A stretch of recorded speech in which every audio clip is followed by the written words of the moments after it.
এই ধনিয়া পাতার ভর্তাটি দেখতে যেমনটাই লোভনীয় হয়েছিল, খেতে মাশাআল্লাহ অনেকটাই মজার ছিল। শীতের সকালে এরকম ভর্তা থাকলে আর কি লাগে বলো। চলেন আমি এই ভর্তাটি কিভাবে তৈরি করি, সবাই আমার সাথেই থাকবেন।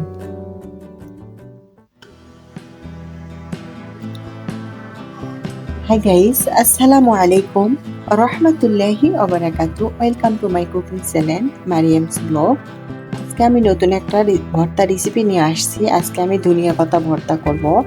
আমি ধনিয়া পাতাগুলি ভালো করে ধুয়ে ঝরিয়ে নিয়েছি। এখানে ছোট্ট একটা আলু দিয়েছি পাতলা করে।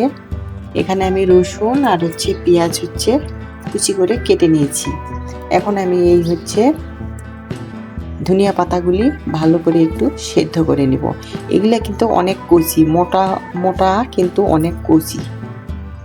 আমি এখন একটু লবণ আর একটু হলুদ দিয়ে ভালো করে সিদ্ধ করে নিব। আমার আপুরা তো অনেক ধরনের ভর্তা তৈরি করে এই ধনিয়ার পাতা অনেক আইটেম। আমি যেভাবে ভর্তাটি তৈরি করি আমি সেভাবেই দেখাবো। দেখেন ধনিয়া পাতাগুলি কিন্তু তখন অনেক বেশি দেখা গিয়েছিল, এখন কিন্তু সবগুলি আউড়িয়ে আসছে।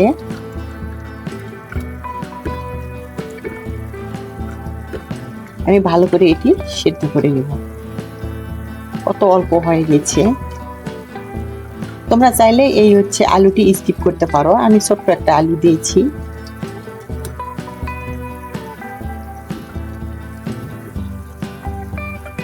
সামনে রমজান মাস আসছে। এই রমজান মাসে কিন্তু শেষ রাতে সিহরির সময় কিন্তু একটু ভর্তা খেতে মন চায়। কার কার খেতে মন চায় জানি না, কিন্তু আমার শেষ রাতে কিন্তু অনেকটাই ভর্তা ভাজি একটু হলে অনেকটাই মজা করে ভাত খেয়ে নিতে পারি।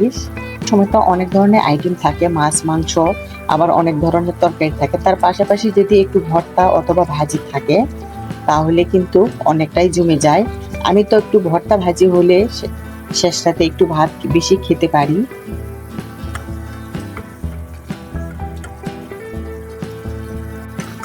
এই তো দেখেন আমার ধনিয়া পাতাগুলি কিন্তু সিদ্ধ হয়ে গেছে। এখন আমি এটি নামিয়ে নিব।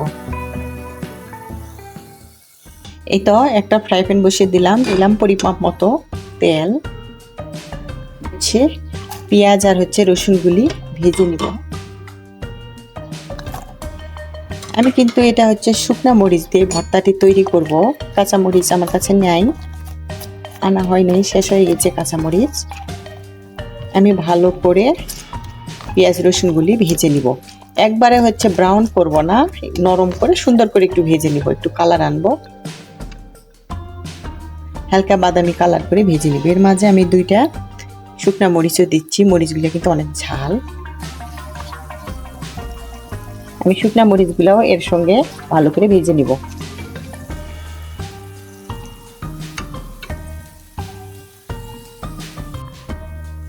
এই তো আমার দেখেন পেঁয়াজ রসুন মরিচ সবগুলি কিন্তু সুন্দর করে ভাজা হয়ে গেছে প্রায়। থাকলে আমার মনে হয় আর কোনো কিছুর প্রয়োজন হয় না সিহরির সময়। আমার আগের থেকে, আমার ছোটবেলার থেকেই সিহরির সময় ভর্তা খেতে অনেকটাই ভালো লাগে। ভর্তা দিয়ে আমি অনেক ভাত খেতে পারি।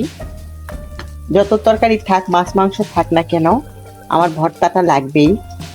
এটাই শুধু ধনিয়া পাতা ভর্তা না, যে কোনো ভর্তাই আমার শেষ রাতে অনেক ভালো লাগে। এখন আপুদের কেমন লাগে জানি না, কিন্তু আমার কাছে অনেক ভালো লাগে ভর্তা ভাজি। এই তো আমার এগুলি ভাজা হয়ে গেছে। এখন আমি এগুলি উঠিয়ে নিব।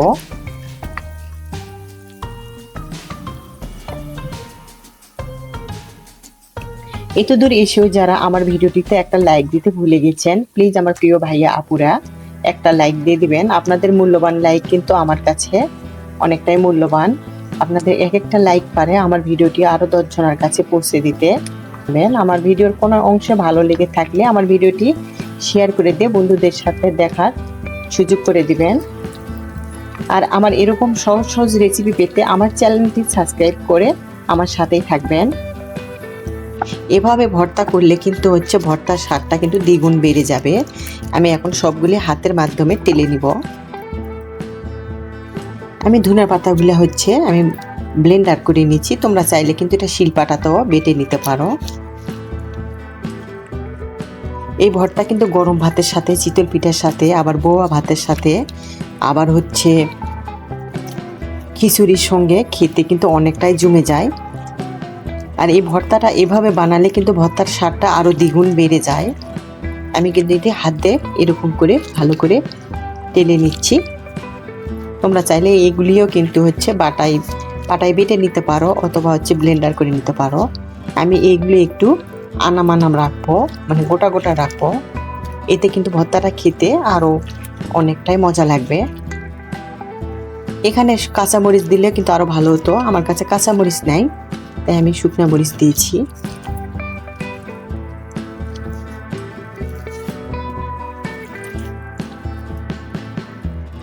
অনেক সময় ভর্তা বানাতে অনেকটাই ঝামেলা মনে হয়।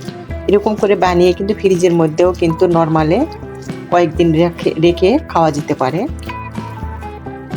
এরকম একটু গোটা গোটা আছে, এটি কিন্তু খেতে আরও বেশি মজা লাগবে।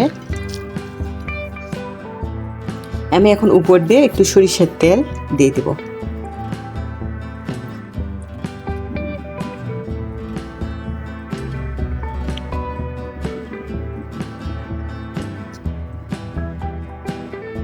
দেখেন আমার ভর্তাটা কিন্তু মাশাআল্লাহ অনেক লোভনীয় দেখাচ্ছে।